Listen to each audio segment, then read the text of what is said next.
justamente en el tema de desaprender las cosas como las estamos haciendo y todo este machismo que nos caracteriza como país y también como sociedad.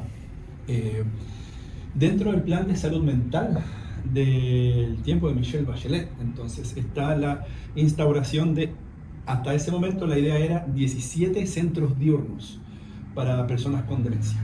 Y uno de esos centros diurnos es el Centro Aligüen El Bosque, ¿ya?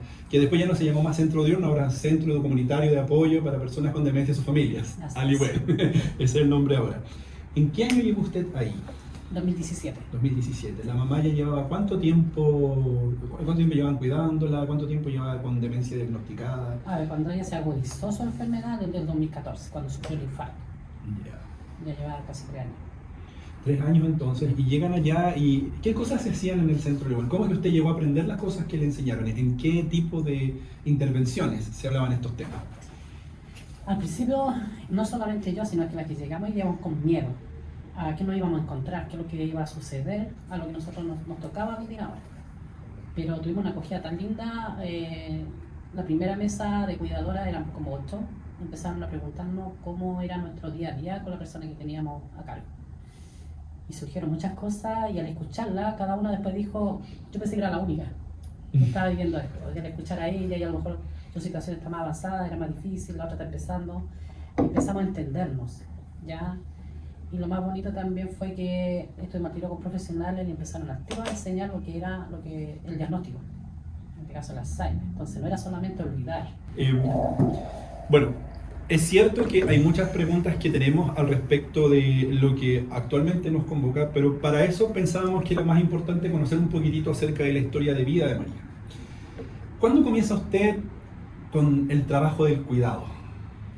Bueno, como mujer, desde que es mamá, pero en el tema de cuidado en sí, fue cuando me tocó cuidar a mi madre. Ella sufrió una ACV en el año 2000, pero ya en el 2014 por un infarto esto se agudizó y ahí hubo que estar ya con ella en forma permanente. Después de eso, o durante eso, ¿qué cosas sabía antes acerca de cuidar? ¿Qué cosas fue aprendiendo en la medida? Primeramente, en el caso de mi mamá de Alzheimer no entendía nada. Solamente uno que había escuchado algo que se le olvidaba las cosas. Y eso fue algo difícil porque una relación con mi madre yo no la tenía. No fui criada con ella y al llegar y ver que ella necesitaba cuidado y yo tenerla en mi casa, al principio fue difícil.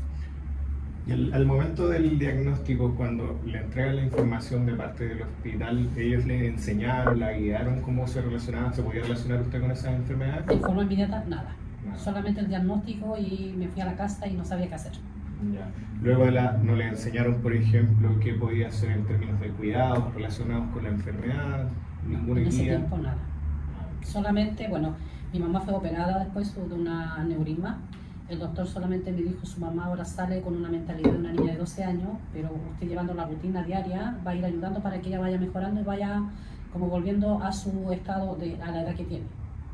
Pero no fue nada más que eso, los cuidados que tenía que decir, las dietas, todo por lo que ella había sufrido. Pero más de cuidado no, nada, menos de la enfermedad. María, y antes de meternos en la temática propiamente tal del cuidado, usted menciona que comenzó su actividad de cuidadora como mamá principalmente y luego cuidadora de la mamá. ¿Cuáles diría que son las diferencias entre ambos tipos de cuidado? Bueno, como mamá, uno cuando tiene esta expectativa, se programa a ser madre, sabe que es algo de toda la vida. Desde que se gesta, y hasta que nace el hijo, en este caso, uno sabe que tiene que cuidar, educar, hacer muchas cosas. Pero con mi mamá fue totalmente diferente, nunca pensé que iba a llegar a cuidarla, porque como decía antes, yo no fui criada por ella, entonces no había una relación, no había un vínculo más allá afectivo. Claro. Entonces fue difícil. Bastante difícil y fue diferente obviamente porque ella ya es una persona adulta, más con un diagnóstico de Alzheimer y no conociendo esto fue difícil entender qué es lo que le estaba pasando y las cosas que sucedían pensaba que era de nuestro carácter, de algo de no llevarnos bien, que ella a lo mejor no gustaba estar conmigo, lo que hacía era para como provocarme o un rechazo hacia mi persona. Claro, eso era más bien usted entendía que era como una cosa más bien vincular, más que de la propia enfermedad que estaba ahí, digamos, dañando la relación, siendo lo que ya estaba. Sí, eso fue lo que yo veía. Pero llegué al centro comunitario y cuando empecé a escuchar lo que era el Alzheimer, es como que se me prendió la ampolletita y dije, no, mi mamá no me está provocando, ella está buscando, o sea, ni ella sabía lo que le estaba pasando. Entonces ahí empecé a entender un poco más, fue un poquito más fácil, tuve que aprender harto, sí. En cierta forma tomaba fragmentos que iba recordando en distintas situaciones y se trataba de comunicar con ustedes, lo hacía de la mejor forma. Sí. Relacionado. Yo igual conocía de ella lo que a ella le gustaba. Ya yo sabía que ella era muy buena para la cocina, era muy buena para las manualidades y le gustaba mucho salir. Entonces ya viendo el cuidado como para llevarme bien con ella, hacer lo que a ella le gustaba, darle esas prioridades. Ya, había una partecita que me gustaría que conectáramos, porque estamos hablando ahora de los aprendizajes que se lograron en el centro ahora comunitario Aligüen, donde había un taller para cuidadoras y hubo una oportunidad para conocerse, para aconsejarse, algo que probablemente no estaba, no es que no estaba, sí estaba presupuestado, pero no estaba tal vez dentro de los objetivos específicos de cada sesión, que ustedes lograran superar esta incertidumbre gracias a que están comunicándose entre ustedes y compartiendo experiencias. ¿Cómo se transforma eso después en la agrupación Incanehuen? Eso fue como estaba terminando nuestro periodo de estadía y ya nos habían anunciado de que íbamos a ser dados de alta por el tiempo de permanencia que llevábamos, y eso causó como en parte una tristeza. Y dije, vamos, sentimos tanto el apoyo de los profesionales, y dije, ¿qué vamos a hacer ahora? ¿Cuánto era el tiempo que les daba? En ese tiempo tuvimos 1 año 6 meses. Y ese año 6 meses siempre viene estipulado, ¿cierto? Les avisan antes con anterioridad. Sí, a todas, porque habíamos entrado en el mismo tiempo. Y viendo esto también se terminaba porque había, por el gobierno, era un plan piloto que había en la comuna con el tema de la demencia, y también se terminaba eso. Entonces nosotros dijimos, vamos a quedar solas, vamos a quedar abandonadas. Y creamos un WhatsApp entre nosotras apoyándonos y pasamos la prueba al tiro. Porque fuimos dados de alta, no sé si pasó una semana, un poco más, y una de las socias escribió mandó un audio muy desesperada que su papá se había tomado 1 litro de cera y no sabía qué hacer. Entonces, en auxilio, una dijo, yo voy a buscar qué podemos hacer, y yo tuve que hacer la contención, ¿ya? Mientras yo hacía la contención, de que estuviera tranquila, que viera las reacciones del papá, y la otra compañera buscando ayuda encontró el Fono Salud, la llamaron, la contactaron, le preguntaron qué era lo que había bebido, que leyera la etiqueta, y ahí le dieron la información, no se preocupe, esté tranquila, dele harto líquido, y esto va a pasar. Y ahí nos dimos cuenta que nosotros, entre nosotras, podíamos hacer algo. Y yo empecé a tener la inquietud de formar un grupo, de cómo llegar a más gente, porque me encontraba en la micro que alguien hablaba, mi papá está haciendo esto, mi mamá está haciendo esto otro, no sé qué es lo que le pasa. Y dije, esa persona tiene Alzheimer y ellos no lo saben. Pero como yo no tenía una información amplia, dije, ¿cómo llego ahí? Y empezó la inquietud por harto tiempo, hasta que un día sentí más seguridad de formar una agrupación. Me fui a hablar con los profesionales de Aligüen y ellos dijeron, hagamos.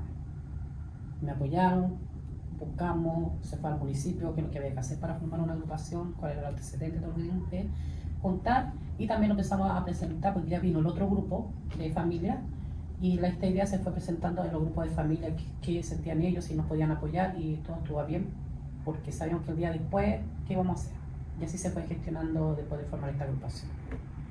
¿Esto fue en qué año? 2018.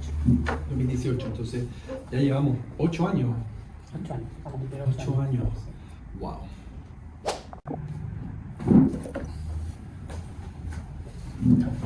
Bueno, ya estamos un poco terminando, llegando al final de la entrevista o conversación, y nos gustaría saber qué logros ha tenido con la agrupación. ¿Qué es lo que usted ha sentido que han avanzado? Cuéntenos un poquito. Hemos avanzado en la visibilización del cuidado, hacer visible el trabajo, que no es en vano lo que uno hace, porque desde que empezamos siempre nos sentimos solos. No había apoyo, no había una mirada más allá de lo que uno hace, que uno realiza, de lo que conlleva estar 24/7 en una labor que es bastante desgastadora. Y hoy día el logro más grande que tenemos, uno, que ya tenemos ley. Tenemos la ley de apoyo y cuidado. También nos tocó participar como agrupación, como representante de la agrupación. En eso estoy trabajando también vinculada a la mesa técnica de demencia junto al Ministerio de Salud. Y ahora en la mesa de mujeres cuidadoras también, que está con el gobierno regional, Ministerio de Mujer y el Ministerio de Desarrollo. Entonces es un avance, y así nosotros vamos mostrando las necesidades que están presentando día a día en las cuidadoras, que pese a que tenemos ley, que tenemos los apoyos, que tenemos la red de apoyo, cuidadoras de respiro ya falta mucho, porque nosotros perdemos trabajo, perdemos en el sentido remunerado.